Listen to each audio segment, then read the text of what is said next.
মফিজ কারখালু মোহাম্মদ আলম মিয়া। চলছে মফিজ শ্বশুরবাড়ি, হাতে তার মিষ্টির হাঁড়ি, নদীর তীর দিয়ে। ফটকা এসে খালু ডাকে, মিষ্টির হাঁড়ি দিলে তাকে যাবে বয়ে নিয়ে।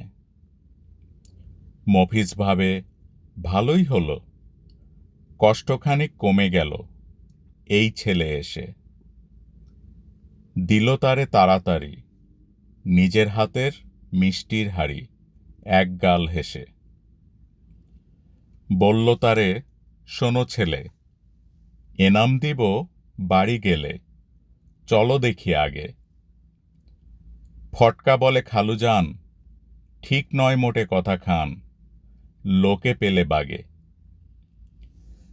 করবে মোরে ঝাড়ু পেটা, বলবে তুই গাধার বেটা, মুরব্বিকে রেখে। কেমন করে আগে যাস, ভাত খাস না মাটি খাস, শিখলি কোত্থেকে? মফিজ বলে, কথা সত্যি, মিথ্যে নয় তো এক রত্তি, তুমি চলো পিছে। আগে আগে চলবো আমি, কথাখানা খুবই দামি, কিছু নয় মিছে। কাজের কাজ যা হলো, ফটকাও সুযোগ পেল, হাঁটে আর খায়। খালুর নাই পিছে দৃষ্টি, ফুরিয়ে গেল সকল মিষ্টি, হায় হায় হায়।